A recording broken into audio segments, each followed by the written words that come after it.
comes after the collapse of the Roman Empire and lasts right up to the Norman conquest. We learn a lot about the Anglo-Saxons from their burials, in particular the grave goods. We learn about the clothes people wore, the objects that they found precious, and the way that they constructed their identities. Now a dig in Lincoln is focusing on Anglo-Saxon death in order to shed light on those past lives.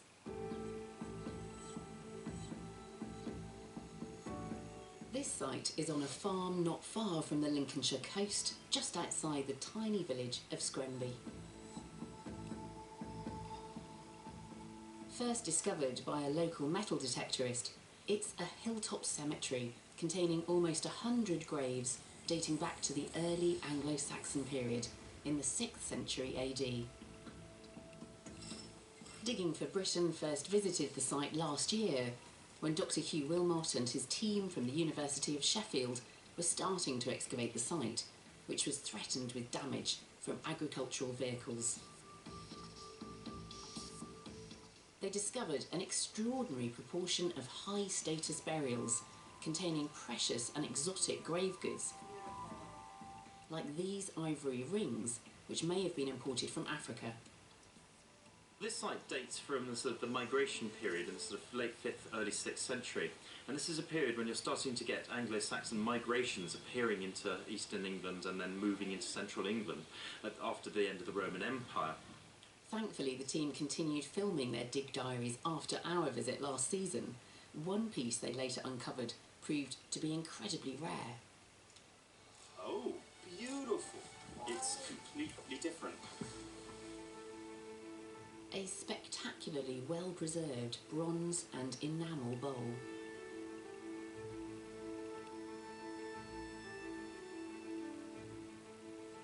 The team have returned this year to complete the dig.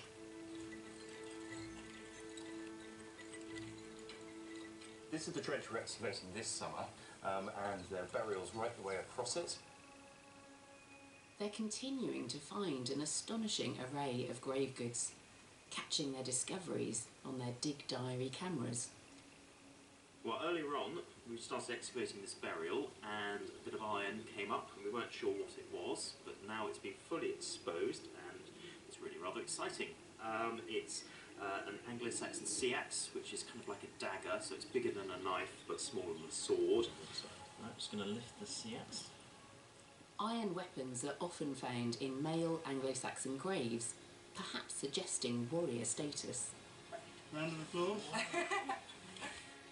It's an important find, as there have been so few intact male burials at this site. The females are sort of buried on their sides, often in a crouched position, and have to be dug a bit deeper in. The males are buried a bit shallower, lying on their backs and extended, and you don't need a very deep hole for that. You know, farmers don't know they're there, and they often get just totally wiped out when ploughing takes place. We don't know why men and women were buried at different depths, but it means that many deeper female burials have survived completely intact.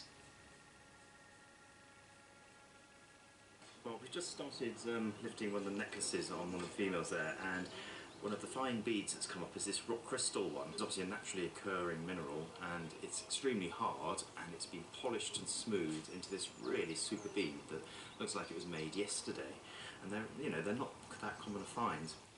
But not all the finds are simply decorative. Wow, how's it going here? What have we got? We've kind of got an indication that there might be a girdle hanger around here, but we're not quite sure yet. Girdle hangers were worn at the waist and often shaped like keys. Scholars believe that they represent an important symbol of female identity, possibly relating to a role as head of a household or even a landowner. Women had comparatively high status in Anglo-Saxon society, with legal rights, including the right to own land and the right to leave their husbands. Midway through the season, the team's dig cameras catch a once-in-a-lifetime find in another female grave. It's a silver bracelet, it's got sort of incised design on it, and it's right on the surface of the grave, so it's a really terrific find. It's a really, really special, rare object.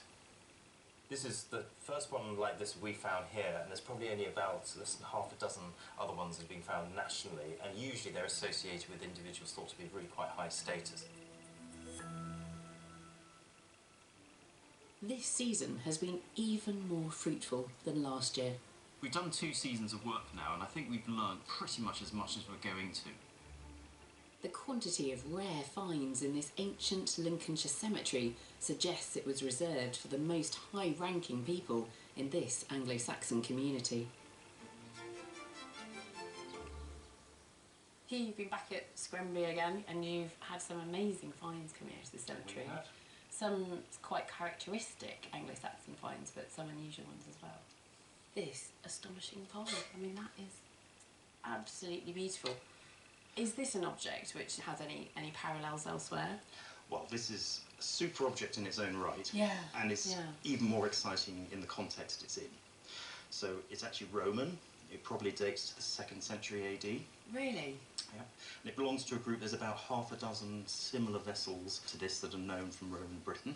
Yeah. So it's a really rare object as a Roman vessel. Yeah. But then it's found buried 400 years after it's made in an Anglo-Saxon grave. It was an antique. Oh, absolutely. So what's it made of? Is it bronze? Yeah, it's cast in bronze, and then this decoration is actually chased out with a sharp tool. Right. Okay. And then it's infilled with enamelling. If you imagine that new shiny bronze with colours, you've got red, you've got green, you've got blue. It would have been it's a gorgeous object now. It would have been absolutely bright and stunning, wouldn't it? Yes. Yeah. What have we got here then? What's that extraordinary thing? Ah, this is really super. This is a little boar's head mount. You can see the tusks and the teeth there, and it's got these little garnet eyes. So those garnets are looking a bit dull now, but they would have been bright red, wouldn't they? We're not entirely sure what it is, but one possibility is it's possibly a mount of a helmet. Right. There's a bit of an association between the boar imagery and Anglo-Saxon helmet. That is stunning. Now that brings me to this extraordinary bracelet. Absolutely beautiful. Wow. Well, this is one of our style finds. It's not often you can find sort of large sort of silver objects in Anglo-Saxon burials. And can I pick it up? Is it too fragile? No, it's remarkably stable. I mean, it's almost as if it's been made yesterday. Yeah. And it's a very, very rare object. There's probably about a dozen of them known from cemeteries across the country. Yeah. And most of those come from antiquarian excavations, so it's really nice to have one from a modern excavation. And the ones that are known, are they of a similar style to this? There are 2 broad styles. One's like this, which are sort of flat strips of silver that are just sort of wrapped around, and tend to be heavier and have a sort of higher content of silver. And then you get another type where they're sort of crinkle cut, sort of thinner and sort of fluted, and they seem to have a sort of distinct regional variation. And what about this pattern? Is that a kind of known pattern? It's a really interesting pattern. Again, they tend to be decorated like this with this sort of punched decoration. Yeah. But this is the only one that has almost like a sort of stylised beast head or flower head at the end. Yeah. And the only other parallel I know of is actually on a piece of gold work from the Staffordshire Hoard. Really? There's a sort of gold strip that has a similar kind of decoration on the end. And do you think the objects that they're buried with are sort of everyday objects, or are these objects specifically for the grave?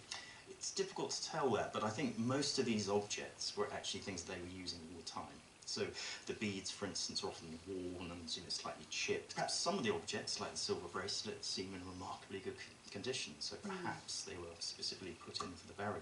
What's your understanding of the cemetery now that you've more fully excavated it? Well, what's been really interesting is that although it's been quite damaged by ploughing, we've managed to excavate pretty much 100% of the cemetery. We've got about 50 intact burials. That's probably about half of what they would have been originally. So it's one of these small little cemeteries that seems to come into use in the 6th century and then goes out of use by the middle of that century. What about who they are in terms of their material wealth? Is it unusual, the amount of material wealth that you're seeing in those graves? This is clearly a community that is very well connected and potentially quite wealthy.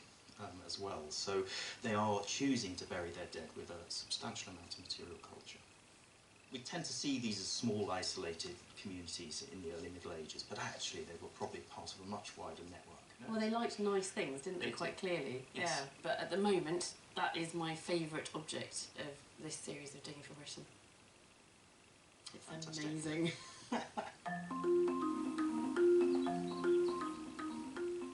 you go back in history, there are very strong links between Scandinavia and Scotland. The Vikings